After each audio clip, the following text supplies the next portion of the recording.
እሺ በዛሬው ቪዲዮ ምንድነው ነግራችሁ እንዴት በአንድ ወር ውስጥ 1000 ሰብስክራይበር እና ከ2000 በላይ ወቸውሮችን እንዳገኘው ነግራችኋለሁ። እኔ የተከተልኩትና የሰራልኝን እያንዳንዱን ስትራቴጂ ዘርዝሬ ነግራችኋለሁ። እስከ ቪዲዮ ፍጻሜ ድረስ አብራችሁን ቆዩ። ለማታውቁት እንግዲህ አዲሱ ቻናሌ ሎኮ ላብስ ይባላል። ይህም ቻናል ከኤአይ ጋር ግንኙነት ያላቸው ማንኛውንም ማለት ቪዲዮ ይሰራለሁ። ሜንሊ እንግዲህ ፍሪ የሆኑ የኤአይ ቱሎች ላይ ነው የሚያተኩረው። ይህንን ቻናልም እንድከፍት እንግዲህ ምክንያት ሆነኝ ከዚህ በፊት እንደሚታወቀው ከተለያዩ አይነት ድርጅቶች ጋር ስፖንሰርሺፕ ቪዲዮዎችን ሰራለሁ ወይም የብራንድ ዲሎችን አረግ ነበር እዚህ ቻናል ላይ። ነገር ግን የኔ ኒችና የነሱ የሚፈልጉት አንድ ላይ እየሄደ ስላልሆነ እነሱም ስፖንሰርሺፕነቱን አቋረጡ ማለት ነው። እኔም እንግዲህ ይህ ውሳኔ ትክክል እንደሆነና የዚህንም ቻናል ኦዲየንሶች እያጣው እንደሆነ ስለተሰማኝ ሌላ አዲስ ቻናል መክፈት አስፈለገ ማለት ነው። ምክንያቱም እዚህ ቻናል ላይ ስለ ዩቲዩብ እድገት ነው የምናወራው። ኤአይ ቱሎችን በምንጨምርበት ሰዓት ላይ ሰዎች ያንን ቪዲዮ እየተመለከቱ አልነበረም። ምክንያቱም የኔ ተመልካቾች ዩቲዩብ ላይ እንዴት ማደግ እንደሚቻል ማወቅ የሚፈልጉ ተመልካቾች ናቸው። በዚህ ምክንያት ብራንድ ዲል የሚሰጡኝም ድርጅቶች ስፖንሰርሺፑን አቋረጡት። ስለዚህ እኔም ሌላ ዴዲኬትድ የሆነ ሜንሊ ኤአይ ቱል ላይ ብቻ የሚያተኩር ዩቲዩብ ቻናል ለመክፈት ወሰንኩኝ። ወዲያውኑ ቻናሉን ክሬት አደረኩ። ቀጣዩ ስቴፕ የነበረው ደግሞ ምን አይነት ቪዲዮዎችን ልስራ ወይም ምን አይነት ቪዲዮ ብሰራ ቫይራል ይወጣል የሚል ሐሳብ ነበረ። ከዛም የተለያዩ አይነት ሪሰርቾችን ማድረግ ጀመርኩኝ። ኢትዮጵያ ውስጥ የተሰሩ የኤአይ ቱል ቪዲዮዎች ምን አይነት ናቸው፣ ምን አይነት ቪዲዮዎችን ሰዎች ይወዳሉ የሚለውን ነገር በደንብ ሪሰርች ማድረግ ጀመርኩኝ። እና ምን ላይ ደረስክ ካላችሁኝ የጀመናይ ፉል ኮርስ ለመስራት ወሰንኩኝ ማለት ነው። እጅግ በጣም ረጅም የሆነ ቪዲዮ ከ1 ሰዓት በላይ ነው ማለት ነው። ያንን ቪዲዮ በስልኬ ቀርጬ በስልኬ ኤዲት ማድረግ ነበረብኝ። ያንን ቪዲዮ ለመስራት ወሰንኩኝ። ስለዚህ ቪዲዮ ሪሰርች ካረኩኝ በኋላ እንግዲህ የሰዎችን ኮመንት ማንበብ ጀመርኩኝ ማለት ነው። የተለያዩ አይነት ቻናሎች ላይ የተለቀቁ ቪዲዮዎች ስር እየገባው ሰዎች ምንድነው የሚፈልጉት የሚለውን ኮመንት ማንበብ ጀመርኩኝ። እኔም እነዛ ሰዎች የሳቱትን ወይም እነዛ ሰዎች የረሱትን ነገር ፉል ኮርሱ ላይ ማካተት አለብኝ ብዬ ወሰንኩኝ። ከዛም እንግዲህ ስክሪፕቶቹን አዘጋጀው። ይህንን ቪዲዮም ለመስራት የወሰንኩበት ሌላኛው ምክንያት ደግሞ ጀመናይም በጣም ብዙ ሰዎች ክፍያ እያስከፈሉ ወይም ደግሞ በየወሩ ገንዘቦችን እያስከፈሉ እንደ ኮርስ እየሸጡ ነበረ። እኔ ለምን ይህን ነገር በነፃ ዩቲዩብ ላይ አልሰራም ብዬ ከማውቀው ነገር ማለት ነው ከማውቀው ነገር ማካፈል አለብኝ ብዬ ይህን ቪዲዮ ለመስራት ወሰንኩኝ። ከዛም ስክሪፕቱን ካዘጋጀው በኋላ ቪዲዮ መቅረጽ ነበረብኝ። ቪዲዮ ላይ እንግዲህ እንደምታዩት ያንን ቪዲዮ ያላችሁ ገብታችሁ ማየት ይኖርባችኋል። በተለያየ ምክንያቶች 2 ቀን ነው ያንን ቪዲዮ የቀረጽኩት። ልብሱ እንደምታዩት ኢንትሮና መሀል ላይ ያለው በጣም የተለያየ ነው። ከዛም ይህንን ቪዲዮ ደግሞ ኤዲት አድርጎ ለመጨረስ በጣም ለማካፈል አይደለም የምር 1 ሳምንት ነው የፈጀብኝ ይህንን ቪዲዮ ኤዲት አድርጎ ለመጨረስ። ምክንያቱም ሙሉ ቪዲዮን በስልክ ነው የቀረጽኩት። በዛ ላይ ደግሞ ኤዲት ማድረገውን በስልክ ነው በካፕከት ማለት ነው።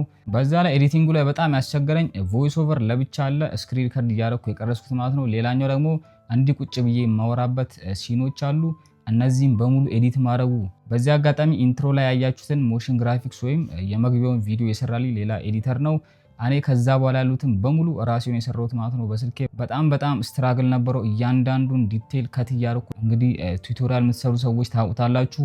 በጣም ብዙ አይነት ስህተቶች ይኖራሉ። እነዛን ስህተቶች መቆራረጥ አለ። በዛ ላይ ከስክሪን ሪከርዱ ጋር ማች ማድረግ አለ። ይህ ሁሉ ነገር ከታለፈ በኋላ እኔ ይህ ቪዲዮ ደግሞ በጣም እንደሚታይ እርግጠኛ ነበርኩ። ከዚህኛው ከፉል ኮርሱ ቪዲዮ በፊት 3 ቪዲዮዎችን ነው እዛ ቻናል ላይ ጫንኩት። ከዛም እንደጠበቅኩት ቪዲዮ እየሄደልኝ አልነበረም። ምክንያቱም ምንም አይነት ሰብስክራይብ አልነበረውም ማለት ነው ቻናሉ። ከ2 ወይ ከ3 ቀን በኋላ ግን የተወሰኑ ማሻሻያዎችን እያደረገ መጣ ማለት ነው። ቪው እያደገ መጣ። ከ1 ሳምንት በኋላ ግን እጅግ በጣም በሚገርም ሁኔታ በጣም ብዙ ቪዎችን ማግኘት ጀመረ። አሁን ላይ እንደምታዩት ይህ ቪዲዮ 13000 በላይ ቪዎችን ማግኘት ችሏል። ስለዚህ ፉል ኮርስ የሰራውበት ዋናው ምክንያት እንደነገርኳችሁ በጣም ብዙ ቪው አገኛለሁ ብዬ ስላሰብኩ ነው። እንዲሁም ደግሞ ፉል ኮርስ ስለሆነ 1 ሰዓት ምናምን ነው።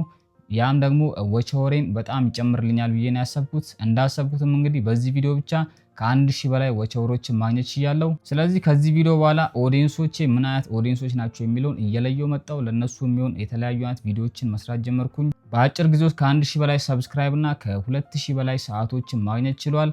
እናንተም እንደዚህ አይነት ስትራቴጂዎችን መከተል ይኖርባችኋል ማለት ነው። በቅድሚያ ቻናል ስትከፍቱ ለማን ነው ይህ ቻናል የሚሆነው፣ የማንስ ችግር ነው የሚፈታው የሚለውን ቁጭ ብላችሁ ልትወስኑ ይገባል። ይህም ማለት እንግዲህ በጣም ቢግ ፕሮብለም ብለን የምናስበው ወይም ትልቁን ችግር የምንፈታበትን ቪዲዮዎች ነው መስራት የሚኖርብን። በመቀጠልም እንደዚህ አይነት ቻናሎችን ገብታችሁ መመልከት ይኖርባችኋል። ከእናንተ ጋር ተያያዥነት ያላችሁ ወይም ተመሳሳይ አይነት ቪዲዮ የሚሰሩትን ቻናሎች ገብታችሁ ሪሰርች ማድረግ ይኖርባችኋል። እናንተ የምታደርጉት ትልቁ ነገር ምንድነው? እዛ ቻናል ውስጥ ከገባችሁ በኋላ ከእናንተ ጋር ተመሳሳይነት ያላችሁ ቻናሎች ማለት ነው ቪዲዮቻቸውን ትከፍታላችሁ። በተለይ ፖፑላር የሆነ ቪዲዮ ትከፍቱና ኮመንት ውስጥ ትገባላችሁ። ከዛም ሰዎች ምንድነው የሚፈልጉት የሚለውን እያንዳንዱን ነገር ማንበብ ይኖርባችኋል። ምክንያቱም ያ ሰው ፐርፌክት ላይሆን ይችላል፣ ብዙ ስህተቶችንም ሊሰራ ይችላል። ስለዚህ ያ ሰው ያልሰራውን ነገር እየጻፋችሁ ስለዛ ነገር ቪዲዮ መስራት ይኖርባችኋል። እንደዚህ ካደረጋችሁ በቀላሉ ብዙ ቪዎችና ብዙ ሰብስክራይበሮችን ማግኘት ትችላላችሁ። ስለዚህ እኔ 1000 ሰብስክራይብ በአጭር ጊዜ ውስጥ ወይም በአንድ ወር ውስጥ ያገኘሁበትን ሚስጥር ነግራችኋለሁ። ምንም የተለየ ነገር የለም ማለት ነው። ለኔ ቻናል ይሰራል ብላችሁ የምታስቡትን ነገር ነው በቪዲዮ መልኩ መስራት ይኖርባችሁ። ከምንም በፊት ግን አይዲያ ይቀድማል። ከዛ በፊትም ግን ደግሞ ቻናላችሁን ቢውልድ ስታደርጉ ይህ ቻናል ወደፊት ምን አይነት ቪዲዮዎችን ይሰራል፣ ምን ያህል ቪዲዮዎችስ በየአመቱ ማምረት ይችላል የሚለውን ነገር በጣም ቁጭ ብላችሁ ልታስቡ ይገባል። አጭር ጊዜ የሚቆም ነገር መሆን አይኖርበትም። አሁን እኔ ስለ ኤአይ ነው የሰራሁት። ኤአይ በአጭር ጊዜ የሚቆም ነገር አይደለም። ወደፊት እንግዲህ በቴክኖሎጂ ዓለም ላይ በጣም ትልቅ ኢምፓክት የሚኖረው ኤአይ ነው። ስለዚህ ስለ ኤአይ እጅግ በጣም ብዙ ቪዲዮዎችን መስራት እችላለሁ። ምንም የቪዲዮ እጥረት አይኖርብኝም ማለት ነው። እናንተም ቻናላችሁን ቢውልድ ስታደርጉ ይህን ነገር ከግንዛቤ ውስጥ ማስገባት ይኖርባችኋል። ሌላው ከዚህ በፊት እንደምነግራችሁ ተምኔላችሁ ላይ በጣም ልትጠበቡ ይገባል። በዚህ አጋጣሚ የተምኔል ዲዛይነሬን ላመሰግነው ፈልጋለሁ። ሀብተማርያም ይባላል። እንግዲህ እጅግ በጣም ጎበዝ የሆነ ተምኔል ዲዛይነር ነው። በፈለኩት ሰዓት ወዲያውኑ ተምኔሎችን ሰርቶ ያዘጋጅልኛል። በጣም ብዙዎቻችሁም እንግዲህ እዛ አዲሱ ቻናል ላይ ማለት ነው ሎኮላፕስ ላይ ተምኔል ዲዛይነር ማን ነው እያሉ እየጠየቁኝ ነው። ምክንያቱም በጣም ነው የወደዱት ተምኔሎቹን። ስለዚህ እናንተም ተምኔል ማሰራት ከፈለጋችሁ ዩዘር ኔሙን ዲስክሪፕሽን ላይ አስቀምጥላችኋለሁ። እንደዚህ አይነት ጎበዝ ታዳጊዎችን ማበረታታት ይኖርብናል። እናንተም ሰጀስት የምታደርጉት ካለ ኮመንት ላይ ጻፉ። እኔም እንግዲህ ከዚህ በኋላ ቪዲዮ ኤዲተር መፈለግ አይቀርም። ስለዚህ ጎበዝ የሆናችሁ ቪዲዮ ኤዲተሮች ኮመንት ላይ ጻፉልኝ፣ አናግራችኋለሁ። እናም እንደዚህ ያደረጋችሁ ቪዲዮቻችሁን በመስራት በቀላሉ እንግዲህ በአጭር ጊዜ ውስጥ ሰብስክራይበራችሁን ማሳደግ ትችላላችሁ። በጣም ከባዱ ነገር ግን ዋች አወር ነው። እኔ እስካሁን ከ2000 በላይ ዋች አወር ደርሻለሁ። 4000 ግን መሙላት ከብዶኛል ማለት ነው። አንድ ወር እያለፈው ይገኛል። በሁለተኛው ወሩ በእርግጠኝነት 4000 ዋች አወር እንደሚገባ ተስፋ አለኝ። ረጃጅም ቪዲዮዎችንም ለመስራት ሞክራለሁ። ከዚህ በኋላም ብዙ ፉል ኮርሶችን እሰራለሁ።